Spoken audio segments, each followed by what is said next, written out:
Hi, very good morning. I'm Dr. Janak Patel, MD General Physician. Today we'll be talking about one of the very common disorders in female we call PCOS, polycystic ovarian syndrome. Very common disorder.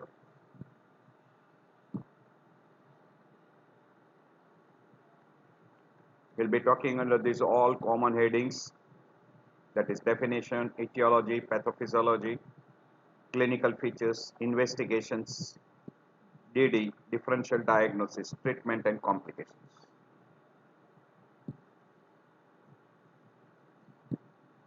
So polycystic ovarian syndrome is a term described for broad spectrum of clinical symptoms and signs in female where there is abnormal androgen production, and this is characterized by multiple cysts in the ovary. So for confirmation of the diagnosis of PCOS, you should have 2 out of this following 3, and that was given a name Rotterdam criteria. 1. Amenorrhea or oliguria, and cycle may be more than 42 days. Clinical or biochemical evidence of hyperandrogenism, and polycystic ovary on ultrasound.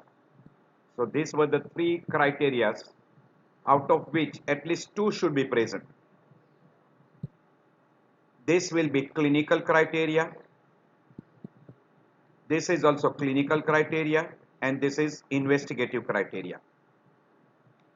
As far as investigation is concerned, it was a non-invasive technique, that is ultrasound, and which should show minimum 8 or more follicular cysts, subcapsular follicular cysts, and they are less than 10 millimeter in diameter, and there is increased size of ovary.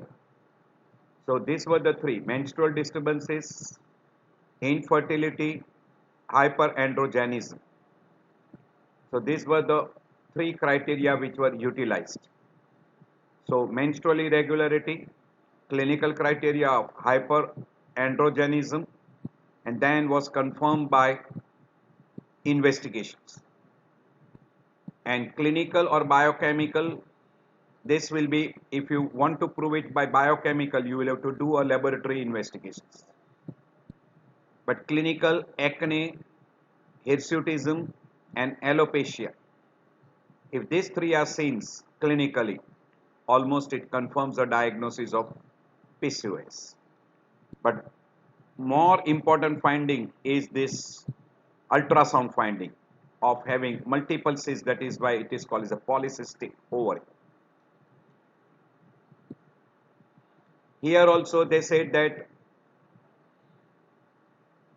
task force identified 4 clinical features: ovulation and menstrual dysfunction, that is anovulatory, and we have already given you here amenorrhea, oligomenorrhea, that is menstrual dysfunction. Anovulatory cycle means there is almost absence of ovulation, and there is oligomenorrhea or amenorrhea. There is hyperandrogenism by means of hirsutism, acne and alopecia, and you prove that there is a polycystic ovary. So this was that particular.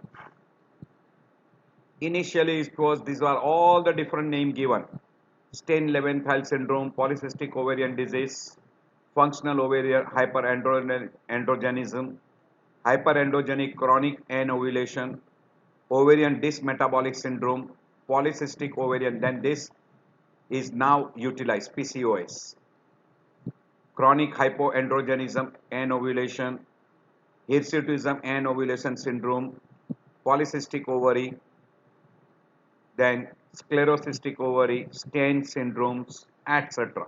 But at present, this is the main term which is being commonly utilized.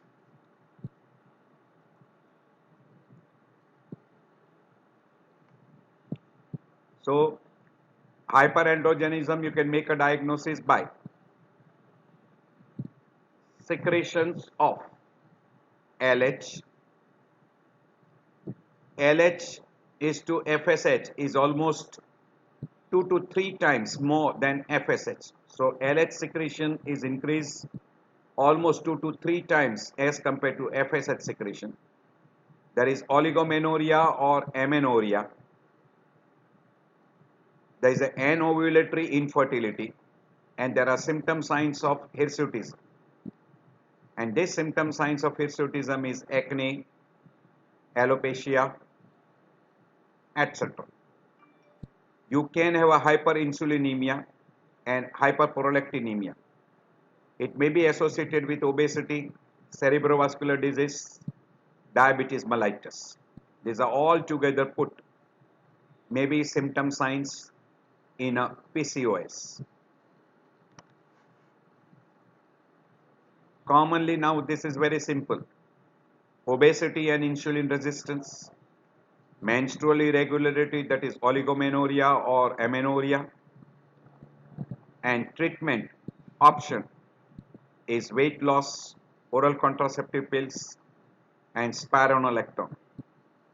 And finding wise, acne, hirsutism, hair loss we call as alopecia, and laboratory parameter wise elevated level of androgens. If these findings are together, 100% it is in favor of polycystic ovarian syndrome. And you prove that ovary is enlarged in size and there is multiple cysts more than 8, but size wise less than 10 millimeter. There is a bilateral enlargement of ovary, increase in ovarian volume, multiple cysts, they are usually less than 1 centimeter, absence of dominant follicles, there is a thickened stroma, and there is a follicular endometrium. So this is a typical on an ultrasound. You can see there is 1 or 2 cysts in a normal ovary, but in a polycystic there are multiple cysts of different sizes, and there are more than 8. Etiology wise, probably genetic trait disorder, yet not proven, but there is a mode of inheritance, familial basis, usually there is a strong family history.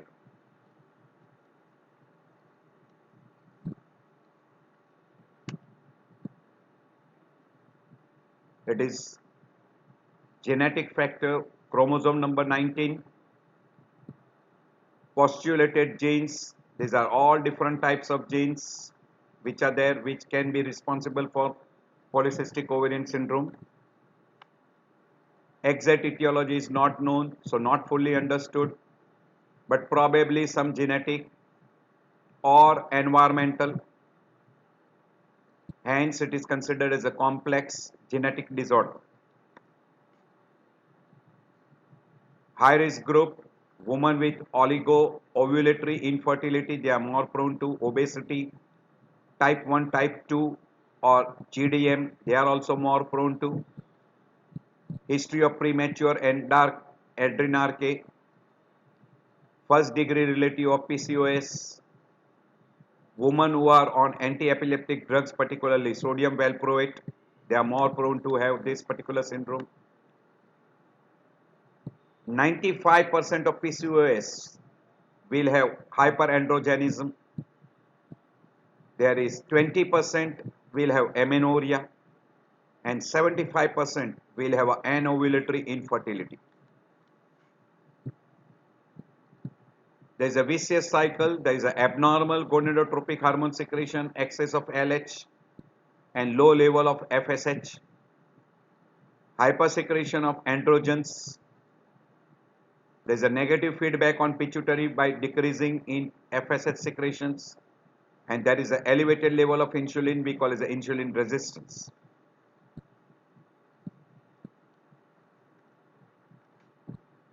So GnRH secretions will be normal,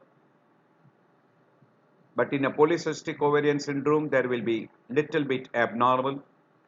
There will be increased secretion of LH, decreased production of FSH, and that will produce abnormal stimulation of ovary because of LH. So there are two common factors, genetic factor and we call environmental factor or we call lifestyle. And because of that, there is a change in a hormonal balance, and obesity will exaggerate that hormonal changes. Because of abnormal lifestyles, obesity, there is an increased insulin secretions, diabetic metabolic syndrome, there is an increased cardiovascular risk, and because of hyperinsulinemia, there is an increased ovarian follicles, anovulation, and increased estrogen level. Because of increased estrogen level, there is a menstrual disturbances and subfertility like oligomenorrhea, amenorrhea, and anovulatory cycle. And because of genetic factor, there is an increased level of androgens. Also because of hyperinsulinemia, there is increased androgen, and because of increased androgen, there is a hyperinsulinemia. Both correlate together, and because of hyperandrogenism and hyperinsulin and ovulatory cycle and increased level of estrogen, because of increased androgen, hirsutism and acne, even alopecia, and this will have psychosocial disturbances, and the person may be associated with depression or anxiety. So whatever we have mentioned before, same thing is shown here, how there is a regulation because of increased LH release. There is an increased LH release, decreased FSH. There is an increased stimulation of ovary that will give rise to ovarian androgen production, increased ovarian androgen production. There will be increased estrogen production, increased level of androgen and increased level of estradiol. That will give rise to what we call as fat cell proliferation, obesity, and this will end up with a vicious cycle. Because of androgen production, decreased level of sex hormone binding globulins, so increase androgens, and that will give rise to what we call the hirsutism, acne, and alopecia, as well as increase level of ovarian IGF receptors binding to increase insulin level, and that will further have increased level of androgen productions. This particular increased level of estrogen, pituitary gland becomes sensitive to GnRH. There is an increased secretion of LH, and that will try to regulate this cycle. Now follicular maturation will produce inhibin, which will inhibit FSH production, and this becomes a vicious cycle. So this is how you have got effect on ovary and other structures because of abnormal production of estrogens and abnormal production of androgens by ovary, and that is mainly because of increased production of LH. Same thing is shown here. At your leisure time you can go through. Similar thing explained that because of an increased insulin resistance, hyperinsulinemia, decreased level of sex hormone binding globulins, so free androgens levels, and that will give rise to what we call as acne and hyperandrogenism, acne, hirsutism, and alopecia. Those three will be commonly seen.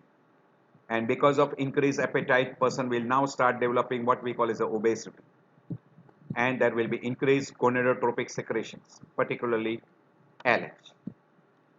Same vicious cycle shown again.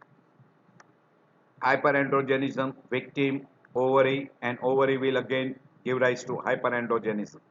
So this becomes a vicious cycle.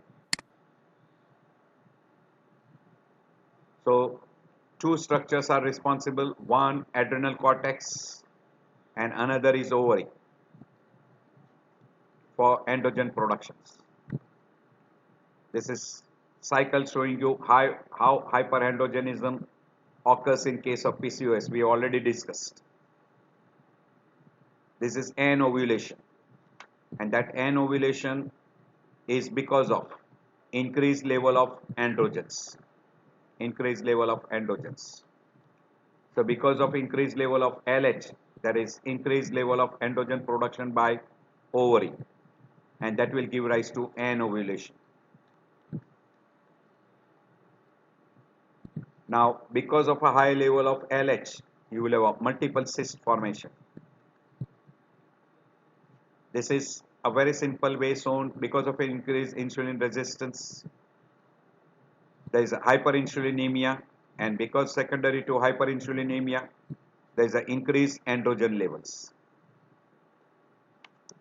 So that particular hyperinsulinemia will give rise to hyperandrogenism, and that hyperandrogenism will give rise to hirsutism, acne, and alopecia.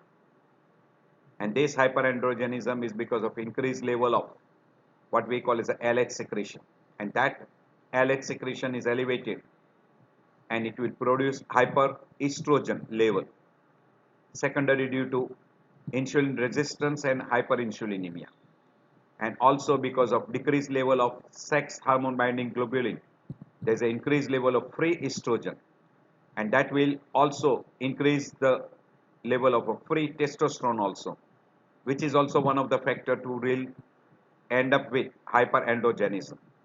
And because of increased ovarian androgens production from ovary, that is also one of the factor which will be responsible for hyperandrogenism.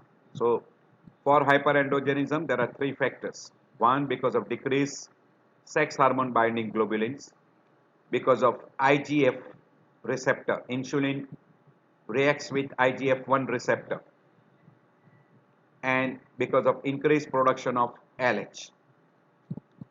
These are all the mechanism. We have already explained you all this mechanism. There are multiple flow charts, or we call as a slides, which shows you how exactly you get a hyperandrogenism in PCOS. This is hyperinsulinemia, hyperandrogenism. This is typical picture of what we call as a polycystic ovary. You can see multiple cysts, and these cysts are more than 8 to 10, and the size is usually less than 1 centimeter. This is clinical feature, typical clinical feature, acne, hirsutism, and there will be what we call as a baldness. Typical menstrual irregularity, infertility, hirsutism, acne, and obesity. These are some of the most common symptoms which you see clinically and used to suspect. This is acanthosis nigricans, obesity, hirsutism, acne, classical features, and plus menstrual irregularity, oligomenorrhea, amenorrhea. So hirsutism, acne, obesity, and ovarian enlargement on ultrasound or even by abdominal examination or PV examination. And on ultrasound you will get typical polycystic ovary, and you can see acanthosis nigricans. Showing you the percentage wise, you can see the highest infertility, oligomenorrhea, almost accounting for 75%, 90%, amenorrhea in 50%, abnormal uterine bleeding 30%, hirsutism almost in 90%. So the commonest symptoms: oligomenorrhea, infertility, hirsutism, acne, virilization, obesity, and polycystic ovary on ultrasound. These are the frequency wise. So the commonest, these are called major criteria. So chronic anovulation and clinical symptom signs of androgen excess. So in androgen excess, hirsutism, acne, and alopecia comes topmost on the list, and amenorrhea, oligomenorrhea, that is the fourth sign, and infertility, virulinizations will be another clinical symptoms and signs. Some of the other findings of androgens, Seborrhea, that is excessive secretion of sebo. Male pattern balding, you will have a typical loss of hair, alopecia, increased muscle mass, deepening of the voice, and increased size of the clitoris. And you have to exclude all the other causes of androgen excess like adrenal glands, etc., or adrenal cortical disorders. So these are the typical signs of hirsutism. Changes in upper lip, ear, lower abdomen, chin, cheek, perialveolar tissue. There's an excessive growth of sexual hairs. So that is the signs of hirsutism. This is a typical distribution of male pattern we call as a hirsutism. And depending upon the amount of hair, you can put them into grade 1 to grade 4. This is virilization, obesity, increase in muscle mass, and alopecia. Typical alopecia, male pattern distribution. So deepening of the voice, increase in muscle mass, increase in the size of clitoris, etc. all goes in favor of virilization. As far as the minor criteria is concerned, insulin resistance, onset at puberty, LH level 2 to 3 times more than FSH, and on ultrasound you get a polycystic ovary. These are included in minor criteria. So putting together all this, whatever we have mentioned, infertility, abnormal menstrual cycle, they are more prone to have a endometrial carcinoma, obesity, OSA, type 2 diabetes, dyslipidemia. These are good number of conditions which may be associated. Hypertension, cardiovascular disease, uh, strong family history, etc. Again showing you lot of photographs, acne, hirsutism. You can have seborrhea, increase secretions from hair follicles, that is sebaceous cyst, androgenic alopecia, obesity, gestational diabetes, obesity, insulin resistance, birth defect, pregnancy induced hypertension is quite common, premature delivery, very common with PCOS, impaired glucose tolerance, small gestational age, spontaneous abortions.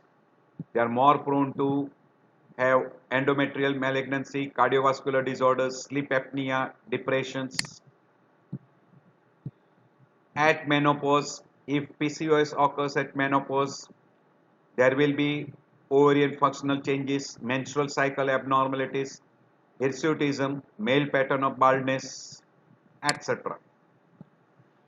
If you want to confirm the diagnosis, there are two things what you will have to show: increased level of androgens, and on ultrasounds you will see polycystic ovary. So you will have to demonstrate there is an ovulation and polycystic ovary by ultrasound, and either by clinical or by biochemical you will have to have an evidence of hyperandrogenism. By and large, the diagnosis is more clinical than laboratory. Clinical, we have repeatedly again told you, hirsutism, acne, baldness, or we call as alopecia, male type of alopecia, central obesity, and by ultrasound, an ovulatory cycle, polycystic ovary, and by laboratory parameters, increased level of LH, low level of FSH, and also increased level of testosterone. So that will be very typical.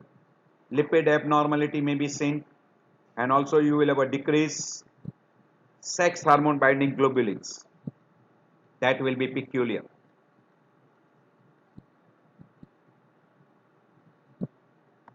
So for diagnosis, clinical examination, ultrasound, hormone assay, glucose level,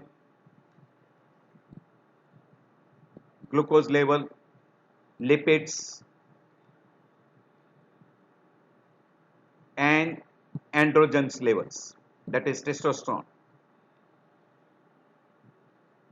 Exclusion of other causes which mimics PCOS should be ruled out, like adrenal cortical disorders, where it can produce hyperandrogenism.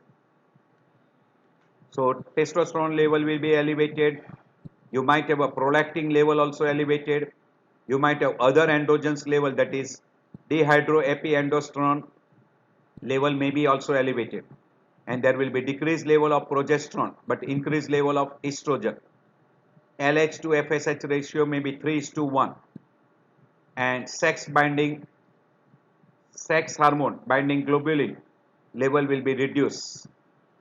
You might have associated abnormality in a triglyceride, cholesterol, and what we call as HDL level.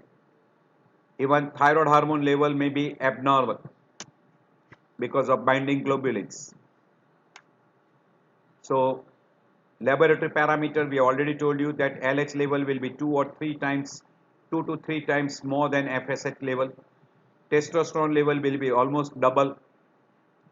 Sex hormone binding globulin will be reduced. Prolactin level may be elevated. Insulin level will be elevated. Fasting glucose level will be high. Ultrasound will show you multiple cysts, more than 8. You can go for a vaginal ultrasound to pick up more cyst, and size of that cyst may be right from 2 to 8 millimeter, but by and large they are less than 10 millimeter.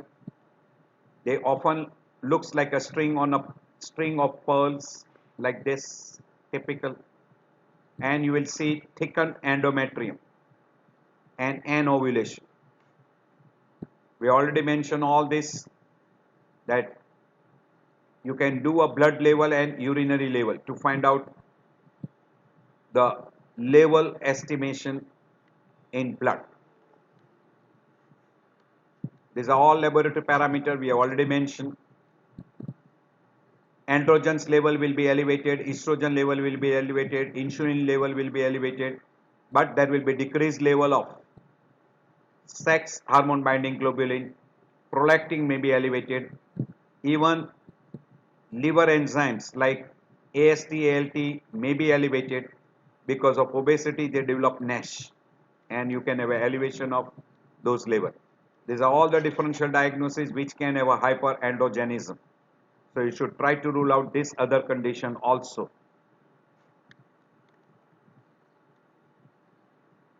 These are the conditions where you can have an increased level of hair growths, which mimics like hirsutism. And some of the common drugs like phenytoin, penicillamine, minoxidil, once in a while streptomycin, cyclosporin, etc. And also you can come across in hypothyroidism, anorexia nervosa, porphyria, malnutrition, those groups. Once you confirm the diagnosis, there is a treatment, short-term treatment, long-term treatment, and for pregnancy purpose. You will have to decide depending upon what is your goal. Short-term management is usually for infertility, hirsutism, acne, obesity, and miscarriage. Long-term is for preventing some of the complications like cardiovascular disease, where you have to manage obesity, hyperlipidemia, diabetes, hypertension. You will have to manage this, and also for prevention of endometrial malignancy, because there is an increased risk of endometrial malignancy. So depending upon what is your target, accordingly you treat that particular thing. So it includes lifestyle modification, treatment for menstrual irregularities, control of symptoms of hyperandrogenism, improve subfertility, insulin sensitizer, and also for psychological purpose. You can see the change from obesity, reduction in weight can improve lot of symptoms and signs because of PCOS. So first treatment is weight loss. For weight loss, diet and exercise becomes first. Addition of oral contraceptive pills will help you to regulate the hormonal level. Control of diabetes, control of hypertension will help to reduce cardiovascular mortality and morbidity. Treatment for hirsutism, treatment for subfertility like we call intravaginal fertilizations, IVF. Laparoscopic ovarian drilling is one of the surgical intervention. A proper diet control can also help you a lot. These are all the different charts showing you what is ideally advised.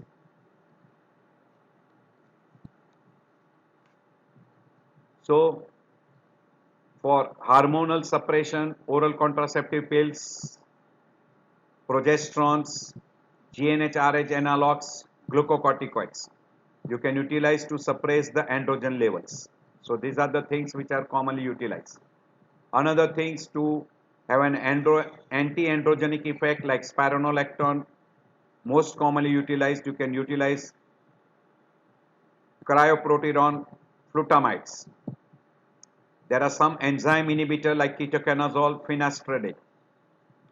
Then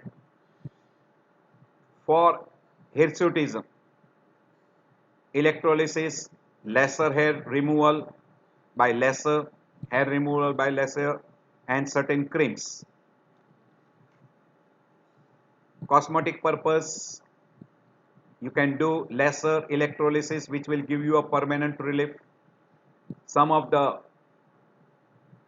chemicals, bleaching, waxing, mechanical methods, saving, plucking, electrolysis, etc. can be done.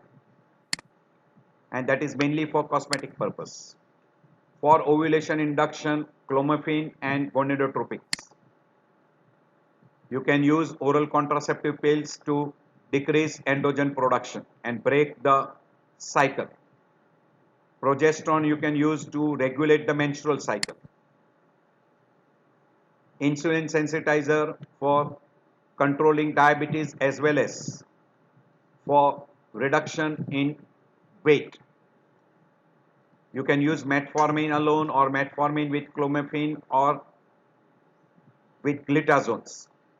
Usually glitazones is not used if there is a hepatic dysfunction. Metformin is the most commonly utilized in PCOS. And this is for long-term treatment. Spironolactone can be utilized. For fertility purpose, clomiphene, you can go for laparoscopic ovarian drilling and you can go for IVF. Complications, most common complication is because of metabolic syndrome which gives rise to increased morbidity, mortality by cardiovascular disorders.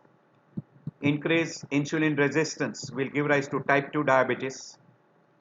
In cardiovascular disorders is because of hyperinsulinemia, metabolic syndromes, hyperlipidemia, hypertension, etc. Secondary to PCOS, infertility, abnormal bleeding, endometrial carcinoma is common, obesity, OSA, type 2 diabetes, dyslipidemia, hypertension, and cardiovascular disorders.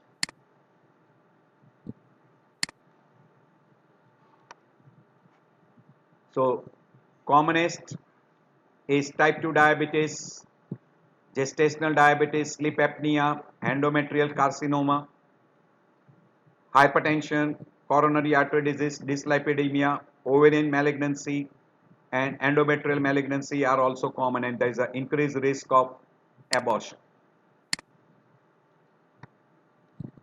So I end my lecture here on PCOS.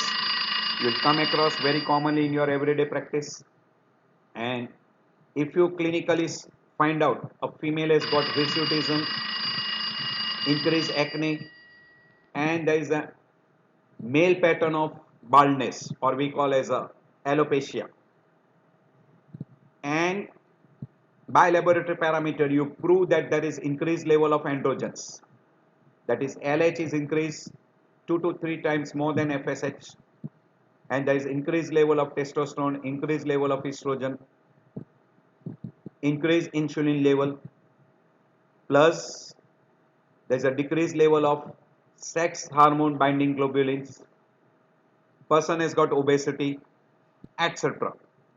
You should suspect PCOS, and if managed properly, you can decrease incidence of complications.